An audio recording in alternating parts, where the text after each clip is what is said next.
মদিনার বাজার দিয়ে নবীজি যাচ্ছেন, নবীজির একটা ওট পছন্দ হয়েছে। তো নবী ওটের মালিকের কাছে গিয়ে জিজ্ঞেস করলেন, ভাইয়া এই ওটটার দাম কত? ওই দামাদামি হলো, নবী সে দামে কিনতে রাজি হলেন, কিন্তু নবীর কাছে তখন অর্থ ছিল না। তখন নবীজি ওনাকে বললেন, আপনি আমাকে ওটটা দেন, আমি এখনই গিয়ে আপনার সেই প্রাপ্যটা পাঠিয়ে দিচ্ছি। ওটের মালিক ওনাকে ওটটা দিয়ে দিলেন। আশেপাশে যারা ওটের মালিক ছিল সবাই জিজ্ঞেস করতেছে, এই পাগলা, তুমি কি যাকে ওট দিয়েছো তাকে চিনো? বলে যে না। নাম জানো? বলে যে না। পরিচয় জানো? বলে যে না। ঠিকানা জানো? না।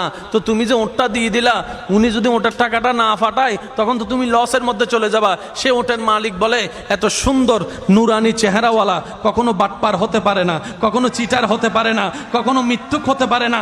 ওনার চেহারা দেখেই তো আমি ওট বিক্রি করার আগে মনটাই বিক্রি করে দিয়েছি, মনটাই বিক্রি করে দিয়েছি, মনটাই বিক্রি করে দিয়েছি। তোমরা যাই বলো, আমার মন বলে উনি আসবেই আসবে, টাকাটা পাঠাবেই পাঠাবে। এই কথা বলতে না বলতে কিছুক্ষণ পরে নবীজির একজন সাহাবা এসে বলছেন, একটু আগে একজনে ওট নিয়ে গিয়েছেন, কাছ থেকে ওটের মালিকটাকে একটু দেখতে চাই। উনি বলে যে আমার থেকে। তো উনি বললেন, আমাদের নবী আপনার থেকে ওটটা নিয়ে গিয়েছেন, ধরেন ওটের টাকাটাও দিয়েছেন, আপনাদের খাবার জন্য কিছু খেজুরও হাদিয়া পাঠিয়েছেন, খেজুরও হাদিয়া পাঠিয়েছেন। ওই ওটের মালিক বলে, ভাইয়া